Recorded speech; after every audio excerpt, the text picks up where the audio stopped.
ಒಂದು ದಿನದ ಸಾವಿಗೆ ಅಷ್ಟೆಲ್ಲ ಇನ್ನೊಂದು ಗಂಟೆ ಒಂದು ದಿನದ ಸಾವಿಗೆ ಜೀವನ ಪೂರ್ತಿ ಬದುಕಬೇಕು ನಿಜ. ಒಲಿದು ಬಂದ ಬದುಕನ್ನು ಆನಂದದಿಂದ ಬದುಕಿ, ಏಕೆಂದರೆ ಇನ್ನೊಂದು ಹುಟ್ಟಿಗೆ ಎಷ್ಟು ಜನ್ಮ ಕಾಯಬೇಕೋ ಗೊತ್ತಿಲ್ಲ. ಪ್ಲಾಸ್ಟಿಕ್ ವರವೋ ಶಾಪವೋ?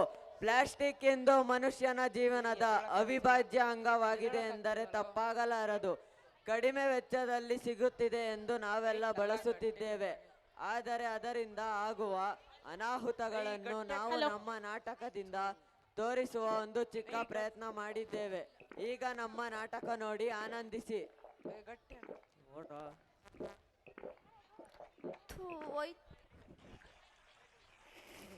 ಹಲೋ ಕೇಳು ಆಕಾಶ, ಕೇಳು ಕೇಳು ಭೂಮಿ ತಾಯಿ, ಕೇಳು ಕೇಳು ಭಗವಂತ, ಕೇಳು. ನನ್ನ ನೀರು ಶುದ್ಧವಾಗಿತ್ತು, ಆದರೆ ಈಗ ಕಲುಷಿತವಾಗಿ ಹೋಗುತ್ತಿದೆ. ಪ್ರಾಣಿಗಳು ಕುಡಿಯುತ್ತಿಲ್ಲ, ಪಕ್ಷಿಗಳು ಕುಡಿಯುತ್ತಿಲ್ಲ. ತನ್ನ ದಾಹಕ್ಕಾಗಿ ಮನುಷ್ಯನೇ ಕುಡಿದು ಸತ್ತು ಹೋಗುತ್ತಿದ್ದಾನೆ. ಸಾಂಗ್ ಹಾಡಿ. ಹ ಹ ಹ ಹ ಪ್ಲಾಸ್ಟಿಕ್ ಭೂತ, ಹ ಹ ಹ ಹ ಪ್ಲಾಸ್ಟಿಕ್ ಭೂತ, ಸಾಕು ಸಾಕು. ಪ್ಲಾಸ್ಟಿಕ್ ಭೂತ. ನಾನು ಪ್ಲಾಸ್ಟಿಕ್ಕಿನ ಭೂತ.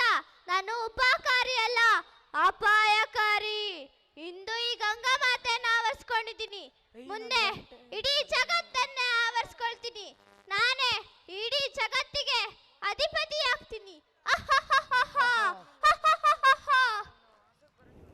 ಅಯ್ಯೋ ಕಾಪಾಡಿ, ಈ ಪ್ಲಾಸ್ಟಿಕ್ ಇಂದ ನನ್ನನ್ನು ಕಾಪಾಡಿ. ಶುದ್ಧವಾಗಿ ಹರಿಯುತ್ತಿರುವ ನನ್ನನ್ನು ಪ್ಲಾಸ್ಟಿಕ್ ಅನ್ನು ಹಾಕಿ ಹಾಕಿ ಕೆಡಿಸುತ್ತಿದ್ದೀರಾ. ಈ ಪ್ಲಾಸ್ಟಿಕ್ ಇಂದ ನನ್ನನ್ನು ಕಾಪಾಡಿ.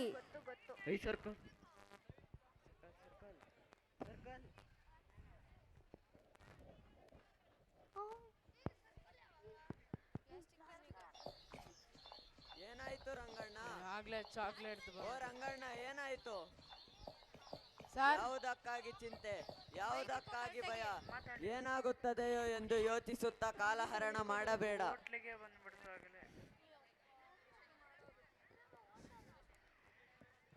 ಎಷ್ಟು ಮಾಡೋದು, ಮಾಡಿ ಮಾಡಿ ಸಾಕಾಗಿದೆ. ನಾನು ಗದ್ದೆಯಲ್ಲಿ ಉಳುಮೆ ಮಾಡಲಿಕ್ಕೆ ಹೋದರೆ ನನಗೆ ಅಲ್ಲಿ ಬರೀ ಪ್ಲಾಸ್ಟಿಕ್ ಸಿಗ್ತಾ ಇದೆ. ಈ ಪ್ಲಾಸ್ಟಿಕ್ನಿಂದ ನನಗೆ ಬಹಳ ಬೇಜಾರಾಗ್ತಾ ಇದೆ ಮಂಜಣ್ಣ. ಮೇಲೊಬ್ಬ ಇರುವ ನಿನ್ನ ಕಾಯಲು, ನಿನ್ನ ಕೆಲಸವನ್ನು ಪೂರ್ಣ ಶ್ರದ್ಧೆಯಿಂದ ಮಾಡು. ಏನೇ ಆದರೂ ನಿನ್ನ ಒಳಿತಿಗಾಗಿಯೇ. ಇವತ್ತಿಲ್ಲ ನಾಳೆ ಬುದ್ಧಿ ಬರುತ್ತದೆ ಈ ಜನರಿಗೆ, ಆಗ ಇವರು ಪ್ಲಾಸ್ಟಿಕ್ ಬಳಸುವುದಿಲ್ಲ. ಬೇಜಾರು ಪಡಬೇಡ ರಂಗಣ್ಣ. ಸರಿ ಆಯ್ತು, ಬಾ ಮಂಜಣ್ಣ, ಮರ ಕಡಿಯಕ್ಕೆ ಹೋಗೋಣ. ಮರಗಿಡ ಕಡೆ ನೋಡಿ, ರೈತರು ಗದ್ದೆಯಲ್ಲಿ ಉಳುಮೆ ಮಾಡೋಕೆ ಬಂದ್ರೆ ಅಲ್ಲಿಯೂ ಪ್ಲಾಸ್ಟಿಕ್. ಏನ್ ಮಾಡೋದು? ಈ ಪ್ಲಾಸ್ಟಿಕ್ ಇಂದ ರೈತರು ಬೆಳೆ ಬೆಳೆಯೋಕ್ಕೂ ಆಗ್ತಿಲ್ಲ. ಪ್ಲಾಸ್ಟಿಕ್ ಭೂತ, ಪ್ಲಾಸ್ಟಿಕ್ ಭೂತ, ಪ್ಲಾಸ್ಟಿಕ್ ಭೂತ. ಇಂದು ಈ ರೈತರ ಭೂಮಿಯನ್ನು ಆವರಿಸ್ಕೊಂಡಿದ್ದೀನಿ, ಮುಂದೆ ನಿಮ್ಮ ನಿಮ್ಮ ನಿಮ್ಮ ನಿಮ್ಮೆಲ್ಲರ ಭೂಮಿಯನ್ನು ಆವರಿಸ್ಕೊಳ್ತೀನಿ. ನಾನೇ ಇಡೀ ಜಗತ್ತಿಗೆ ಅಧಿಪತಿ ಆಗ್ತೀನಿ. ಪ್ಲಾಸ್ಟಿಕ್ ಭೂತ.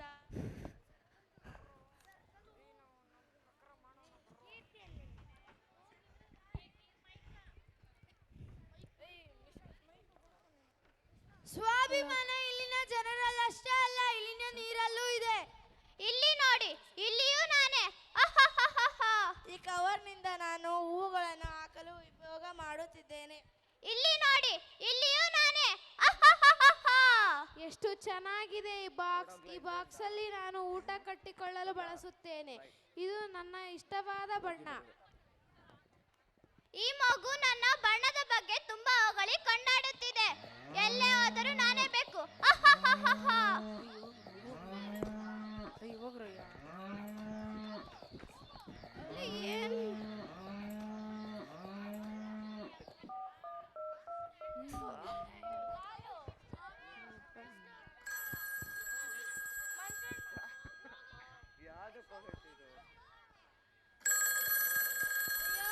ಪ್ಲಾಸ್ಟಿಕ್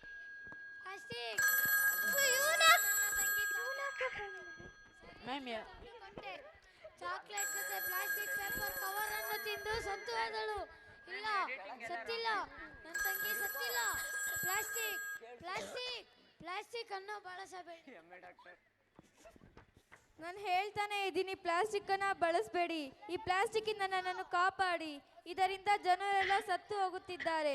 ಈ ಪ್ಲಾಸ್ಟಿಕ್ಕಿಂದ ಜನರೆಲ್ಲ ಹುಚ್ಚಾರಾಗುತ್ತಿದ್ದಾರೆ. ಈ ಪ್ಲಾಸ್ಟಿಕ್ಕಿಂದ ಕಾಪಾಡಿ.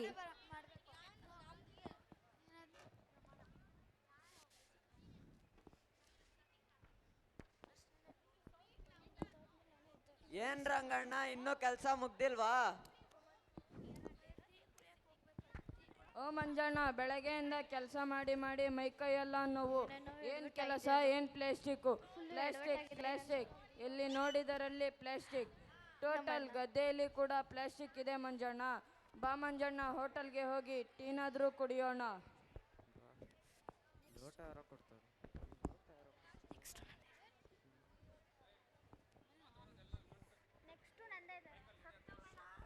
ನೋಡು ರಂಗಣ್ಣ, ನಮ್ಮ ಹಣೆ ಬರಹಕ್ಕೆ ಟೀ ಕೂಡ ಪ್ಲಾಸ್ಟಿಕ್ ಲೋಟದಲ್ಲಿ ಕುಡಿಯೋ ಕಾಲ ಬಂದೈತೆ ನೋಡು. ಹೌದು ಮಂಜಣ್ಣ.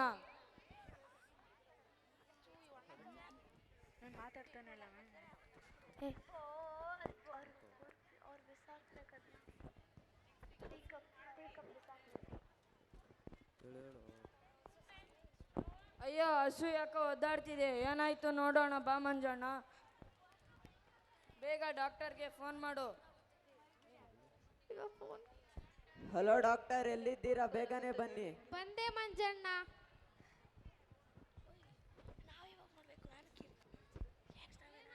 ಏನಾಯ್ತು? ನನ್ನ ಬೇಗ ಬನ್ನಿ ಅಂದ್ರಲ್ಲ. ಡಾಕ್ಟರ್, ಏನಾಗೈತೆ ನೋಡಿ ನಮ್ಮ ಹಸುವಿಗೆ.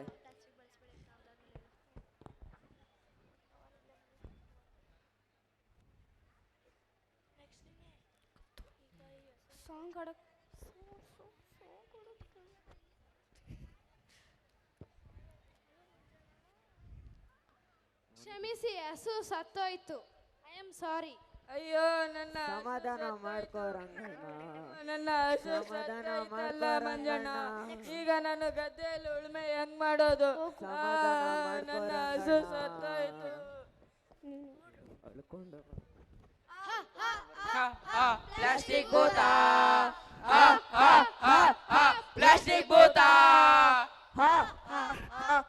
ಪ್ಲಾಸ್ಟಿಕ್ ಭೂತ. ಇಂದು ಈ ಹಸುವನ್ನ ಸಾಯಿಸಿದ್ದೀನಿ. ಮುಂದೆ ನಿಮ್ಮ ಊರಿಗೆ ಬಂದೇ ಬರುತ್ತೇನೆ. ನಿಮ್ಮ ಊರಲ್ಲಿರುವ ಪ್ರತಿ ಪ್ರಾಣಿಗಳನ್ನು ಸಾಯಿಸುತ್ತೇನೆ. ಕರು, ಹಸು ಯಾವುದನ್ನು ಬಿಡಲ್ಲ. ಎಲ್ಲಾನು ತಗೊಂಡೋಗ್ತೀನಿ.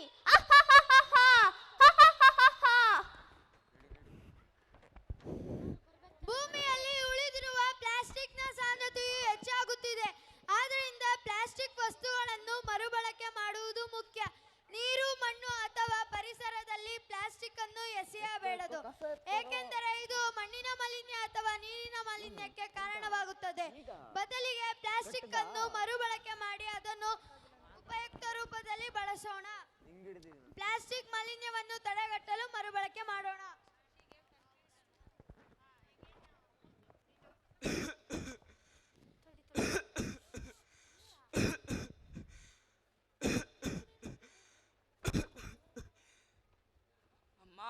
ಗಂಗಮ್ಮ, ಈ ನೀರು ಅಶುದ್ಧವಮ್ಮ.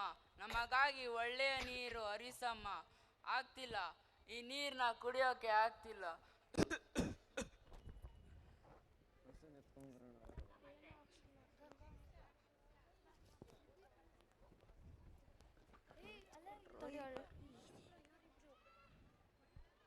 ನೋಡಿ, ಈ ಪ್ಲಾಸ್ಟಿಕ್ ಇಂದ ಜನರು ಎಲ್ಲ ಸತ್ತು ಹೋಗುತ್ತಿದ್ದಾರೆ. ಈ ಪ್ಲಾಸ್ಟಿಕ್ ಅನ್ನು ನದಿಯಲ್ಲಿ, ಸಮುದ್ರದಲ್ಲಿ ಹಾಕಬೇಡಿ, ಏಕೆಂದರೆ ಪ್ರಾಣಿ ಪಕ್ಷಿಗಳು ಆ ನೀರನ್ನು ಕುಡಿಯುತ್ತವೆ. ಆ ನೀರನ್ನು ಕುಡಿದರೆ ಅದು ಮಾಲಿನ್ಯವಾಗುತ್ತದೆ. ಪ್ಲಾಸ್ಟಿಕ್ಕಿನಿಂದ ನೀರು ಮಾಲಿನ್ಯವಾಗುತ್ತದೆ. ಅದಕ್ಕಾಗಿ ಪ್ಲಾಸ್ಟಿಕ್ ಅನ್ನು ನೀರಲ್ಲಿ ಹಾಕಬೇಡಿ. ಈ ಪ್ಲಾಸ್ಟಿಕ್ ಇಂದ ಜನರು ಸತ್ತು ಹೋಗ್ತಿದ್ದಾರೆ.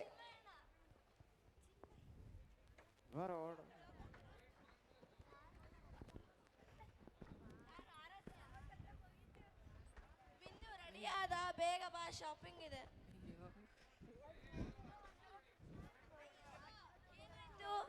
ಮನೇಲೆ ಬಿಟ್ಟು ಒಂದೇ ಒಂದು ನಿಮಿಷ ನಿಲ್ಲು. ಏನಿಲ್ಲು, ಮತ್ತೆ ಮನೆಗೆ ಹೋಗ್ತೀಯಾ? ಮಾರ್ಕೆಟ್ಗೆ ಹೋದರೆ 10 ರೂಪಾಯಿಗೆ 3 ಕವರ್ ಸಿಗುತ್ತದೆ. ಬಾ ಹೋಗೋಣ. ನಿಲ್ಲು ನಿಲ್ಲು. ಈ ನೀರು ಎಷ್ಟು ಶುದ್ಧವಾಗಿ ಹರಿಯುತ್ತಿದೆ. ಈ ನೀರನ್ನು ನೀನು ಕೊಳಕು ಮಾಡುತ್ತಿದ್ದೀಯಾ? ಭೂಮಿಯಲ್ಲಿ ಪ್ಲಾಸ್ಟಿಕ್ ಅನ್ನು ಎಲ್ಲೂ ಊತಾಕಕ್ಕೆ ಬಿಡ್ತಾ ಇಲ್ಲ, ಆ ಕಡೆ ಈ ಕಡೆ ಎಸೆಯಕ್ಕೆ ಬಿಡ್ತಾ ಇಲ್ಲ. ಅದಕ್ಕೆ ನಾನು ನೀರಲ್ಲಿ ಬಿಸಾಕಕ್ಕೆ ಬಂದೆ. ಇಷ್ಟೊಂದು ಪ್ಲಾಸ್ಟಿಕ್ ಇಟ್ಕೊಂಡು ನಾನು ಏನು ಮಾಡಲಿ? ಈ ನೀರು ಮನುಷ್ಯರಿಗೂ ಬೇಕು, ಪ್ರಾಣಿಗೂ ಬೇಕು, ಪಕ್ಷಿಗಳಿಗೂ ಬೇಕು, ಎಲ್ಲರಿಗೂ ಬೇಕು ಈ ನೀರು. ನೀನು ಈ ಪ್ಲಾಸ್ಟಿಕ್ ಅನ್ನು ನೀರಲ್ಲಿ ಹಾಕಂಗಿಲ್ಲ. ನಿಲ್ಲು ನಿಲ್ಲು. ನಂದಿರೋದು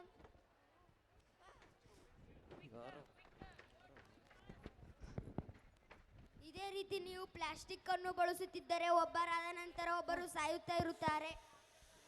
ಆದ್ದರಿಂದ ಪ್ಲಾಸ್ಟಿಕ್ ಅನ್ನು ಬಳಸಬೇಡಿ. ಪ್ಲಾಸ್ಟಿಕ್ ಇಂದ ಜನರು ಸತ್ತು ಹೋಗುತ್ತಿದ್ದಾರೆ. ಎಲ್ಲರೂ ನಮ್ಮ ಜೊತೆ ಎದ್ದು ನಿಂತು ಪ್ರತಿಜ್ಞೆ ಮಾಡಬೇಕೆಂದು ವಿನಂತಿ. ಇನ್ನು ಮುಂದೆ ನಾವು ಪ್ಲಾಸ್ಟಿಕ್ ಅನ್ನು ಬಳಸುವುದಿಲ್ಲ. ಇನ್ನು ಮುಂದೆ ನಾವು ಪ್ಲಾಸ್ಟಿಕ್ ಅನ್ನು ಬಳಸೋದಿಲ್ಲ. ಎಲ್ಲರೂ ನಮ್ಮ ಜೊತೆ ಎದ್ದು ನಿಂತುಕೊಳ್ಳಬೇಕು ಎಂದು ವಿನಂತಿ. ಎಲ್ಲ ಪೋಷಕರಲ್ಲಿ ವಿನಂತಿ, ಎದ್ದು ನಿಂತು ಒಂದು ಪ್ರತಿಜ್ಞೆಯನ್ನು ತಗೊಳ್ಳಿ. ಎಲ್ಲರೂ ಪ್ಲಾಸ್ಟಿಕ್ ಅನ್ನ ಯೂಸ್ ಮಾಡ್ದಿರಾ ಆದಷ್ಟು ನಾವು ಪರಿಸರನ ಉಳಿಸೋದಕ್ಕೆ ಒಂದು ಪ್ರತಿಜ್ಞೆಯನ್ನು ತಗೊಳ್ಳಿ. ಇವತ್ತಿಂದ ಅಟ್ಲೀಸ್ಟ್ ಒಂದು ರೆಸೊಲ್ಯೂಷನ್ ಮಾಡಿ ನಮ್ಮ ಪರಿಸರವನ್ನು ಉಳಿಸೋಣ, ನಾವು ಉಳಿಯೋಣ ಅಂತ ಈ ವೇದಿಕೆ ಮುಖಾಂತರ ನಿಮಗೆ ಮೆಸೇಜ್ ಕೊಡ್ತಾ ಇದ್ದೀವಿ. ಇನ್ನು ಮುಂದೆ ನಾವು ಪ್ಲಾಸ್ಟಿಕ್ ಅನ್ನು ಬಳಸುವುದಿಲ್ಲ. ಧನ್ಯವಾದಗಳು.